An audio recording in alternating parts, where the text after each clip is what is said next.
రసమై బాలకృష్ణ ఉన్నారు, మాజీ ఎమ్మెల్యే ప్రజా గాయకుడు. సో ఒకసారి రసమై బాలకృష్ణ తో కూడా మాట్లాడదాం.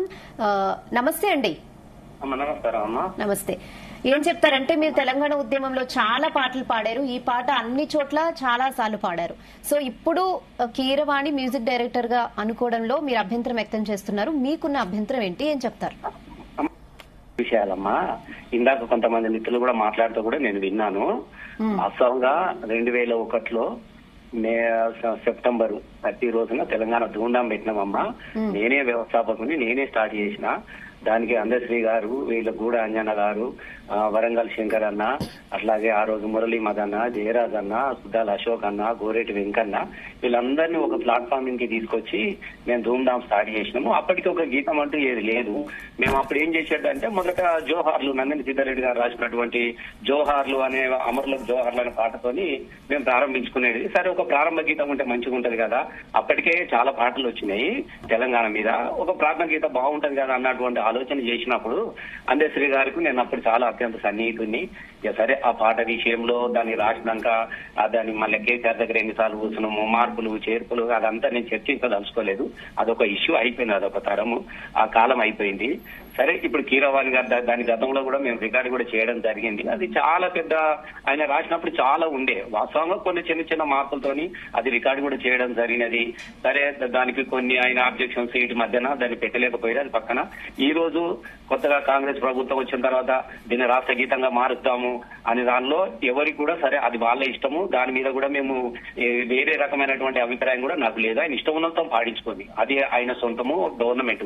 కానీ ఆయన మాట్లాడిన తీరు ఏదైతే ఉన్నదో, ఇక్కడ తెలంగాణ కళాకారులే లేరు, ఆ సంగీత దర్శకులు లేరు అనేటువంటి ఒక విషయాన్ని మాత్రం ఇది పూర్తిగా ఇది ఆక్షేపణీయమమ్మా. ఇది మాత్రం మాట్లాడడం అనేది సరైనది కాదు. ఎందుకంటే తెలంగాణలో మహా కళాకారులు పుట్టినటువంటి నేల ఈ తెలంగాణ. తనే రాసింది కదా, బొమ్మర పోతనకు జన్మనిచ్చినదని, భక్త రామదాస్ కు అని. తెలంగాణ నేలను, తెలంగాణ సంస్కృతిని అవమానించే విధంగా ఈ తెలంగాణ మీద కళాకారులు లేరు, తెలంగాణ మీద సంగీత దర్శకులు లేరు అని మాట్లాడడం అనేది కొంచెం మాకు కూడా ఇబ్బందిగా ఉన్నదమ్మా. ఈ అస్తిత్వానికి అహంకార మాటలు పోవాలనే కదా తెలంగాణ రాష్ట్రాన్ని తీసుకొచ్చుకున్నాము. వేలాది గొంతులు ఏకమై జయ జయ తెలంగాణ గీతాన్ని ఆలపించినప్పుడు ఏ సంగీత దర్శకులు లేడమ్మా వాటికి. సరే, ఇప్పుడు కూడా నేమంటే ఆయన ఎవరితోనైనా పాటించుకొని, కానీ ఆయన మాట్లాడిన విధానం ఏదైతే ఉందో అందశ్రీ గారు లాంటి వ్యక్తి మాట్లాడాల్సినటువంటి మాట కాదు. అది ఆయన అహంకారానికి, ఆయన అహంభావానికి పరాకాష్ఠగా కనబడతా ఉన్నది. గతంలో కూడా చాలా మాట్లాడిండు. నేను బాగా అత్యంత దగ్గరగా ఉన్నాను. రెండో విషయం ఏమన్నానంటే, తెలంగాణ తల్లి ఆమె ఇటలీ పిల్లనా అమ్మ సోనియా గాంధీ దయదలిచి ఇచ్చినది. 14 సంవత్సరాలు దయదలిచిస్తే వేలాది మంది బిడ్డలు, వేలాది మంది విద్యార్థులు అగ్గిపెట్టుకుని ఎందుకు చచ్చిపోతారమ్మా? ఆ రోజు 2009లో కామెన్ మేనిఫెస్టోలో పెట్టి అధికారంలోకి వచ్చిన తర్వాత మాట తప్పింది కాంగ్రెస్ ప్రభుత్వం కాదా? వామ్మో ఓ సోనియా అమ్మ మా ఇండియాలో ఇటలీ బొమ్మ అని పాడబాడుకుంటే ఎగురుంటే ఇతరా అయ్యరా అని చెప్పేసి మేము పాటలు పాడలేదా? యాదిరెడ్డి ఇక్కడి నుంచి మరల వాంగ్మూలం రాసుకుని ట్రైన్ లో పోయి ఆయన ఉన్నటువంటి ఢిల్లీలో పార్లమెంట్ సాక్షిగా చింత చెట్టు గురేసుకొని చచ్చిపోయినప్పుడు కనీసం కన్నీళ్లు తీసి తెలంగాణ ఇస్తానని మాట్లాడిందమ్మా. ఇలా వేలాది మంది అంటారు చూడు, 1000 ఏళ్తలు తిన్నటువంటి పిల్లి తీర్థయాత్రలు పోయినట్టుగా అనివార్య పరిస్థితి తెలంగాణ ప్రజలు తీసుకొచ్చుకున్నారు. ఇక్కడ అనేక మంది రాజకీయ పార్టీలు కావచ్చు, విద్యార్థి ఉద్యమాలు కావచ్చు, ఉద్యోగ ఉద్యమాలు కావచ్చు, కవులు, కళాకారులు, సకల కులాన్ని ఏకమై రాష్ట్ర రూపాలు అన్ని చేసి కాంగ్రెస్ కు అనివార్యమైనటువంటి స్థితి నుంచి తెలంగాణ తీసుకొచ్చుకున్నాం. మేము ఇచ్చింది కాదు. అట్లాంటి వ్యక్తి ఆయన మాట్లాడితే ఆమె దయదాల్చి ఇచ్చినట్టు, ఆమె ఇక్కడేమో కాదు, ఆమె ఎక్కడేమో కాదు. మరి ఆంగ్లేయులు కూడా బ్రహ్మణ మరి ఆంధ్రలో ఉన్నప్పుడు ఇంకోటి ఇక్కడ ఉన్నటువంటి వడ్ల బియ్యము ఎక్కడ మాట్లాడినప్పుడు మరి ప్రత్యేక తెలంగాణ ప్రజల కళలు పండాలి అని చెప్పేసి ఆ పాటలో ఒక చరణం ఉంటదమ్మా. ఎందుకు రాసిండు ప్రత్యేకలాగా? అప్పుడు అది వడ్లు లేవా? మరి తెలుగు సంస్కృతి లేరా? తెలంగాణ పాలకులు లేరా? ఆంధ్రలో సమైక్యాంధ్ర ఉన్నప్పుడు ఇవన్నీ లేవా? మనం ఎందుకు కొట్లాడుకున్నాం? మన అస్తిత్వానికి సంబంధించినటువంటి ఆత్మ గౌరవానికి సంబంధించినటువంటి విషయం కదా. కారెక్కి మనం కాకినాడ పోదాం, కారెక్కి మనము ఏనుగెక్కి ఏలూరు పోదాం అనే పదాలు పోవాలి, కారెక్కి మనం కరీంనగర్ పోదాం అన్నటువంటి పదాలు రావాలని కదా మనం ఇక్కడ మాట్లాడుకున్నది. మా పాటలు, మా యాస, మా భాష, మా కట్టు, మా బొట్టు, మా సర్వస్వం కావాలనే కదా ఇక్కడ కొట్లాడింది. ఇట్లాంటి అస్తిత్వాన్ని అవమానించే విధంగా ఆమె ఏదో దయదలిచి ఇచ్చినట్టు ఇండియా ఆత్మలు ఘోషిస్తున్నాయమ్మా. అమరుల ఆత్మలు ఘోషలు, వాళ్ళ అమరవీళ్ళ ఆత్మకు ఆత్మ వాళ్ళ శాంతి వాళ్ళ అన్ని కూడా ఘోషిస్తా ఉన్నాయి. వాళ్ళ ఆత్మను ఘోషించే విధంగా మాట్లాడిండు. వాళ్ళ త్యాగాలకు విలువ లేకుండా సోనియా గాంధీ ఇచ్చిందని మాట్లాడిండు అందశ్రీ గారు. ఇది ఇది ఇది సరి అయినది కాదు. సరే ఈ గవర్నమెంట్ ఉంటది పోతుంది, అలా రాజరిక పోకడగారం అంటే చిగనాలు మారుతాం. మరి కాకతీయ కళాప్రభల కాంతిరేఖ రామప్ప గోలుకొండ నవాబుల గొప్ప వెలిగే చార్మినార్ అని మరి ఎందుకు రాసిందమ్మా ఈ పదాలు? ఇవి రాచరిక పోకడలకు అనువాలంగా నిలబడ్డాయి కాదా? మరి ఎందుకు నువ్వు రాసినట్టు దానిలో జయ జయ తెలంగాణ ఇంతకుముందు ఈ పాట జయ జయ తెలంగాణ చాలా ఇట్లా పాటలలో కూడా ఉన్నది. మేము ఆయన పట్ల మేము వేరే రకంగా మాట్లాడతలేము. తెలంగాణ ఉద్యమ కంట్రిబ్యూషన్ లో ఆయన పాటలన్నీ నేనే పాడిన, ఆయన కూడా లాఠీలు ఇరిగిన లడా విమానం పిడుగులు పడ్డ మణుమలు విప్పమని పెద్ద పెద్ద పదాలు పెట్టి రాసింది కదా అందరి. మరి దేనికోసం అమ్మా ఇవన్నీ? దేనికోసం? ఆంగ్లేయులు స్వతంత్రం ఇచ్చిందని ఆంగ్లేయుల ఫోటోలు పెట్టుకుంటారమ్మా? తీసుకొచ్చిన గాంధీ మహాత్మా గాంధీ అని ఎందుకు అంటున్నాం మనం?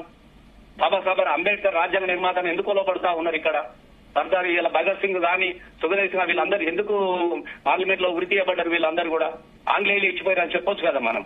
కాబట్టి అందశ్రీ గారు క్షమాపణ చెప్పాలి, తెలంగాణ ప్రజలకు క్షమాపణ చెప్పాలి. ఆయన పాటించుకోనమ్మా, ఎవరితోనైనా పాటించుకొని మాకు ఏమీ అభ్యంతరం లేదు. సరే పాటకే ముందు పాటించుకొని, కానీ ఆయన మాట్లాడిన తీరు తెలంగాణ అవమానించే విధంగా మాట్లాడింది కాబట్టి దాని గురించి మాత్రమే నేను అభ్యంతరం వ్యక్తం చేస్తున్నా తప్ప ఆయన పాట విషయంలో నాకు ఏమీ లేదు.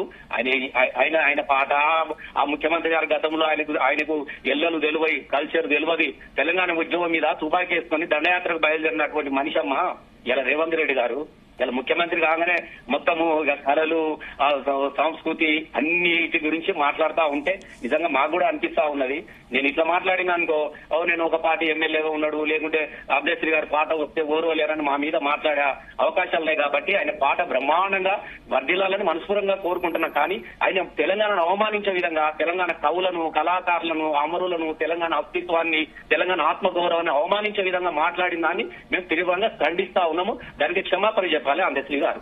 ఎస్, అంటే ఇప్పుడు మీరే చాలా సందర్భాల్లో ఈ పాటను పాడారు, అప్పుడు అఫీషియల్ గా అవ్వలేదు, ఇప్పుడు అవుతుంది కదా, అది సంతోషించాల్సిన విషయమే కదా. అమ్మా మేము ఇప్పుడు మీరు కూడా పొరపాటు పడుతున్నారమ్మా. ఆయన పాట మీద నాకు అభ్యంతరం లేదమ్మా, సంతోషపడతాం, పాడించుకోనమ్మా. కానీ తెలంగాణ అవమానించే విధంగా ఎట్లా మాట్లాడిండు? సోనియా గాంధీ దయదలిసి ఇచ్చినదని, సోనియా గాంధీ ఇలా అని, మరి ఈ ఊరు బియ్యము మీ ఊర్లో మీరు కంచంలో తింటలేరా అని, మరి అప్పుడు తినలేదా సమైక్యాంధ్రలో ఉన్నప్పుడు? దేనికోసం కొట్లాడినామమ్మా మనము? ప్రత్యేక తెలంగాణ కళలు పండాలని పాట రాసిండమ్మా, ఆయననే రాసిండు కదా. అంటే ఆంధ్ర నేపథ్యం ఉన్న రామకృష్ణ అనే సింగర్ పాడారు యాక్చువల్ గా. అమ్మా మీకు ఒక్క మాట చెప్తున్నా, నీకు ఒక మాట చెప్తా. బాలసుబ్రహ్మణ్యం గారి దగ్గరికి నేను వెళ్ళాను తల్లి. నేనే ఆ పాట రికార్డింగ్ తీసుకోవడానికి కోసము 2004లో బేగంపేటలో విమానం ఎక్కి నేను పోయినా, బాలసుబ్రహ్మణ్యం గారి మేనేజర్ విఠల్ గారికి డబ్బులు ఇచ్చిన, బాలసుబ్రహ్మణ్యం గారు స్వరాష్ట్రంలో తెలంగాణ స్వర్ణయుగం మండాలి అన్న పదాలు తీసేయమనంటే మేము పాడనంటే అక్కడే పాడిన తర్వాత పాడిచ్చిరు. రామకృష్ణ గారు పాడతా అంటే పాడించారు. నేను ఏమన్నా ఈ ఆంధ్రోలు పాడ ఇప్పుడు కూడా నా పాయింట్ మీరు అర్థం చేసుకోవట్లేదు.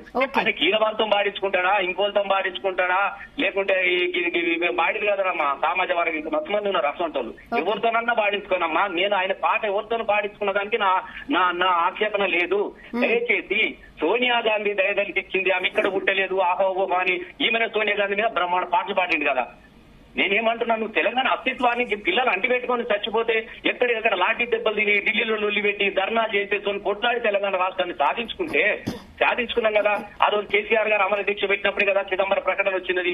మనం కొట్లాడి సాధించుకున్న తెలంగాణ విడిచిపెట్టి దయదానికి ఇచ్చిందని ఆ సోనియా ఇటలీ ఆమె పిల్ల అని బొమ్మ అని మాట్లాడుతా ఉన్నాడు. ఏం సంస్కారం అమ్మా అందశ్రీ గారిది. నేను మీకు ఇంకోటి కూడా చెప్తున్నా, నేను పాట విషయంలో నన్ను పక్కన పెట్టాము, ఆయన మాట్లాడిన తీరును ఆక్షేపిస్తున్నా అని చెప్తున్నా. నేను ఆయన పాడించుకోనమ్మా, మాకేం లేదు. ఆయన ఎక్కడ వద్దన్నా పాడించుకొని, నేను పాట గురించి వర్షాలు కాదు నాది. ఆయన మాట్లాడిన పద్ధతి మంచిగా లేదు, ఆయన అవమానించిన పద్ధతి మంచిగా లేదు అని చెప్తున్నా.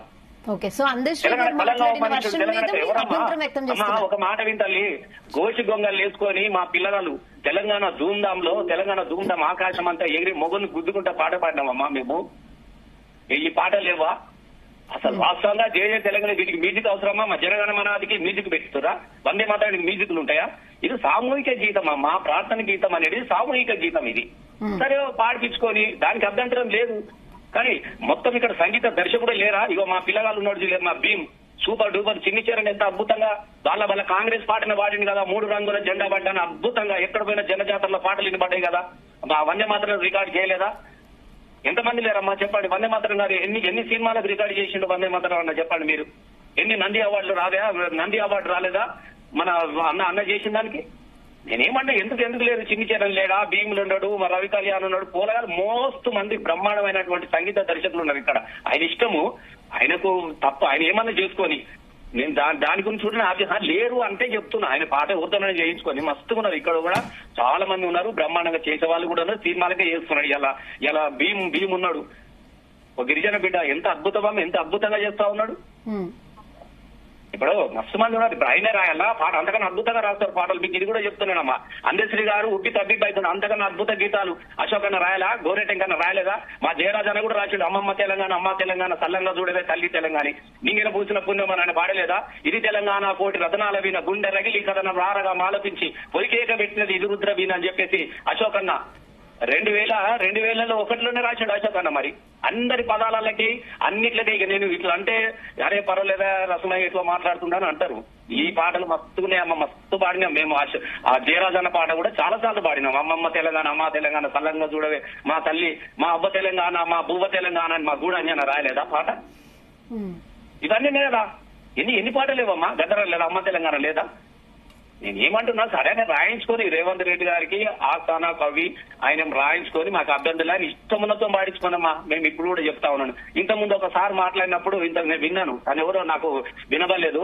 ప్రపంచ తెలుగు మహాసభలకు అంటే శ్రీలేడు అందరిని పిలిచినాము, అందరిని పిలిచినామమ్మా, నేనే కదా దానిలో. అందరిని పిలిచిండ్రు, విమలక్కని పిలిచినాము, ఎంకారం పిలిచినాము, గద్దరన్న పిలిచినాము, వచ్చిన వాళ్ళు వచ్చిర్రు. మేము అధికార పక్షంలో మేము వేదికను ఎక్కమని చెప్పి వెళ్ళిపోయిర్రు. అందశ్రీకి మేము జాతీయ అవార్డు ప్రకటించినప్పుడు రాలేదు. ఇప్పుడు వాళ్ళ పిలువక కాదు, కొంతమందికి అహంకారం ఉంటది, కొంతమంది మరి ఇయ్యాలని పోతుర్రమ్మా. ఇయ్యాల పోయి ఎవరి కాళ్ళ కాడ కూర్చొని మ్రోకరిల్లుతున్నాడు అందశ్రీ గారు. ఇప్పుడు మేము ఆ రోజు పిలిస్తే కూడా రాలేదు. పిలువలేదు అనేది అబద్ధము అని చెప్తున్నాను. ఆ రోజు ఇదే పాట కేసీఆర్ గారు స్వయంగా సాన యాదరేజ్ స్టూడియోలో మేము రికార్డు చేసినాం. మేము ఇది ఉండద్దు, అది మార్చొద్దు, ఇది ఇట్లుండాలి, అది అట్లుండాలంటే ఒక రాష్ట్ర గీతం వచ్చినప్పుడు 10 మంది సలహాలు తీసుకుంటారమ్మా, 10 మంది కూర్చుంటారు, 10 సార్లు వింటారు, ఏది అవసరమో అది పెట్టుకుంటారు. అన్ని ఒకే పాటలో రావాలంటే రావు కదా. ఇప్పుడు పంజాబ్ సింధు, గుజరాట మరాఠ, ద్రావిడ ఉత్కలవంగా అని చెప్తున్నాడు. అన్ని రాష్ట్రాల పేర్లున్నాయా? ద్రావిడలను సౌత్ వెస్ట్ అన్ని తీసుకొని ఒకే గీతంగా తయారు చేసిండు రవీంద్రనాథ్ ఠాగూర్ గారు. బాలకృష్ణ గారు ఒకేసారి మీరు లైన్ లో ఉండండి. మనతో పాటు ప్రజా